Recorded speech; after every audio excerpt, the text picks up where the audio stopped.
आपको कानून के दायरे में रहना नहीं आता है क्या?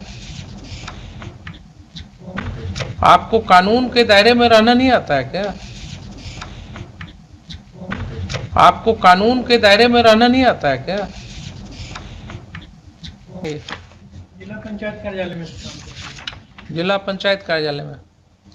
हैं। तो हाईकोर्ट को इतना मशक्कत क्यों करना पड़ा? आप आगे आइए जरा।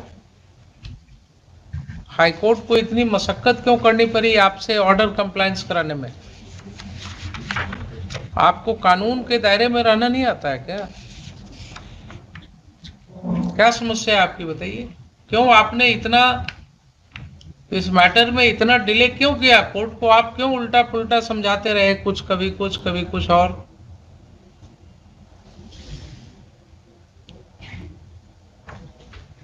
अभी हमने आपको शोकज क्या कंटेम्प्ट में शुरू करूंगा आपके ऊपर। आप अपनी वाइफ और बच्चे को जो अमाउंट के अगेंस्ट आपने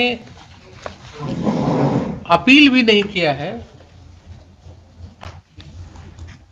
वो अमाउंट भी आप नहीं दे रहे हैं। दे रहे थे सर, उसमें तो दिया था, पीछे दिया था। कितनी सैलरी है आपकी अभी? अभी मेरी 17,000 है। 17,000। 17,000। सैलरी स्लिप कहाँ है आपकी? जनवरी से हुआ है सर, जनवरी से हुआ है। सैलरी स्लिप कहाँ है आपकी? सैलरी स्लिप तो सैलरी तो अकाउंट में जाती है सर, स्लिप बनता नहीं हो। 17,000 है। कॉन्टेक्ट फैमिली में और कौन कौन है आपके साथ? फैमिली में अभी कोई नहीं है। कोई नहीं है, आप अकेले हैं। वाइफ और बच्चे आपके साथ नहीं हैं? नहीं। तो कितना रुपया आप देना चाहेंगे अपनी वाइफ और बच्चे को 17,000 में?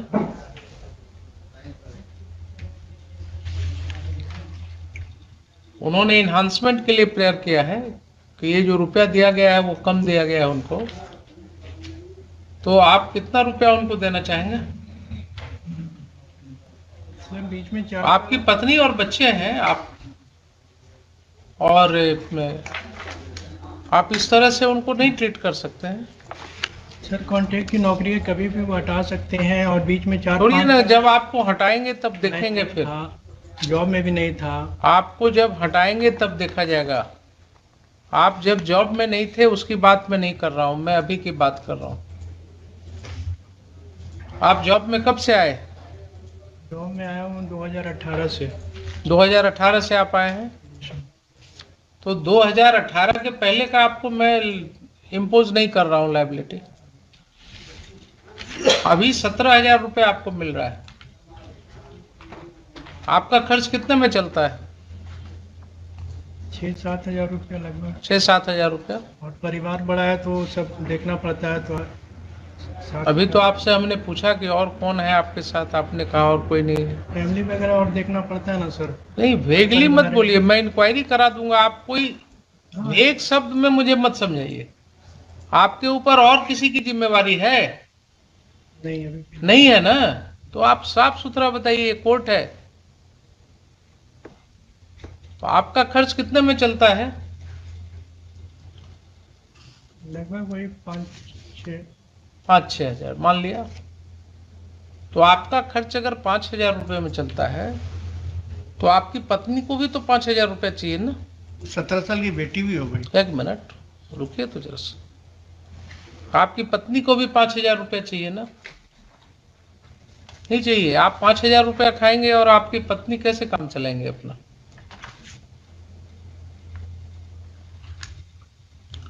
और रही बात बेटी की, तो बेटी के लिए आपको कोई चिंता नहीं है? बेटी है, बड़ी हो गई, उसकी पढ़ाई लिखाई की चिंता आपको होनी चाहिए, उसके भविष्य की चिंता होनी चाहिए। तो आप अपनी पत्नी को और बच्ची को, दोनों को क्या बोल रहे हैं मिश्रा जी, बताइए।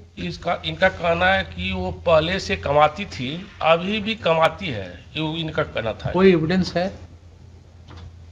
कोई एविडेंस? देखिए, बोलिए उतना जिसको साबित कर सके।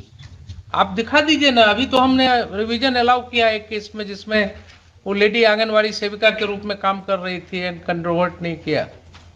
हस्बैंड का रिवीजन हमने अलाउ कर दिया, सेटिसाइड कर दिया ऑर्डर। आप दिखाइए ना मुझे क्या दिक्कत होगा इसको सेटिसाइड करने में। वो इनका कहना है जो कि वो कहने से नहीं होगा, फिर आपको बता रहे हैं, आप अच्छे वाले अनुभवी वकील हैं, जी जी कोई एविडेंस इसमें लीड हुआ है कि पत्नी जो है वो कमा रही है? नहीं, वो evidence- नहीं हुआ है ना। जिस दिन आपको एविडेंस होगा आप जाकर के वहां मॉडिफिकेशन ऑफ ऑर्डर के लिए फाइल कर दीजिएगा, अल्ट्रेशन ऑफ ऑर्डर के लिए फाइल कर दीजिएगा, प्रोविजन है ना सीआरपीसी में। आप वकील किस दिन के लिए बैठे हुए हैं, सलाह दीजिएगा इनको। अभी जो तथ्य सामने है कोर्ट के उसमें बात कीजिए। Let us not take hypothetical situation, unnecessary हो जाता है उसमें।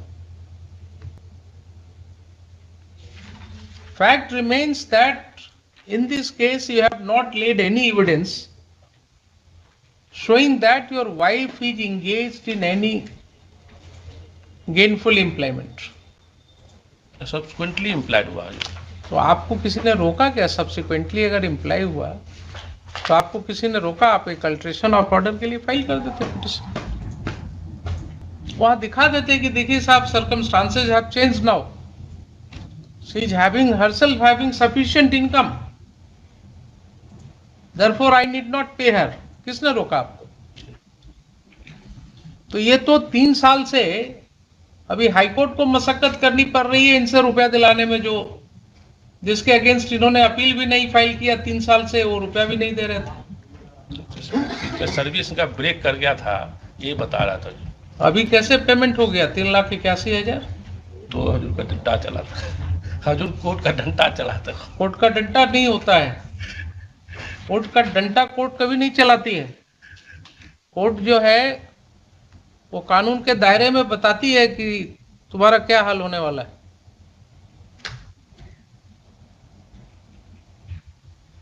अब छोटी सी बात रह गई है, इसको समाप्त करें हम लोग।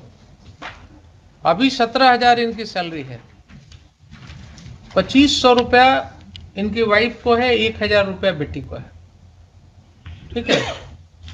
आप इनको 5,000 रुपया दे दीजिए वाइफ को, और चलिए 2,000 रुपया दे दीजिए डॉटर को, 7,000 दे दीजिए। अगर वाइफ का कोई गेनफुल एम्प्लॉयमेंट होगा आप मॉडिफिकेशन के लिए ऑर्डर पास कर दीजिए, ये पिटीशन फाइल कर लीजिएगा अल्ट्रेशन ऑफ ऑर्डर के लिए, दैट रेमेडी इज देयर। अगर 7,000 में 2 आपके फैमिली के मेंबर्स नहीं रह सकते हैं, मतलब रहेंगे, फिर भी आपको 10,000 रुपया आपके हाथ में बचता है। अदर प्रॉपर्टीज आपका जो भी होगा, there can not be anything less than this. तो अभी तो जो कॉन्ट्रैक्ट पर है, मान ली कल के दिन में ये होगा तो फिर अल्टरनेटिव हो आपको मिश्रा जी समझाने, समझ आपको समझाने की जरूरत है। आपको 5,000 तक क्यों कर पाए? समझाने की जरूरत नहीं है ना। हमारा ये भी हम कर्ज लेके दिए हैं, ये भी पेमेंट कर्ज लेके दिए। पेमेंट तो बहुत धीरे धीरे बढ़ता है ना। वो कर्ज आप ऐसे ही लेते रहिएगा। आप जिस तरह से बिहेव कर रहे हैं अपने बच्चों के साथ, बेटी के लिए आपको कर्ज लेना पड़ रहा है। बेटी के लिए इतने दिनों से आपको ये नहीं समझ में आया कि 1,000 रुपया मिला है वो दे दें कम से कम। उसके बच्ची का क्या दोष है साहब? आप लोग वाइफ हस्बैंड दोनों झगड़ा किए, उसमें उस बच्ची का क्या दोष है? आपको समझ में नहीं आती बात?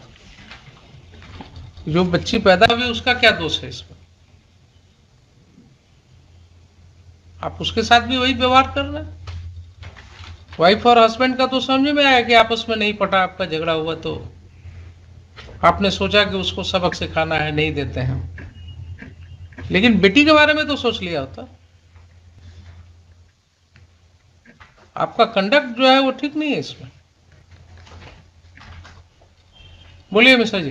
जो हमारा सजेशन होगा कि 2,025 कर दिया जाए, जो इनका 3,000 कर दिया जाए। 3,000 नहीं, जो मतलब उनका भी है 5,000 और 2 7,000। दू तो उसको तो हम उसके ऊपर नहीं कहेंगे, रिक्वेस्ट करेंगे जो इसका 25 से 3,000 कर दिया जाए, क्योंकि नहीं ताकि ये लिखिए। अभी भी हजूर ये जो बता रहे थे ये लोन लेकर के पैसा दिए हैं वो उसको मुझे चुका- उससे मालूम नहीं।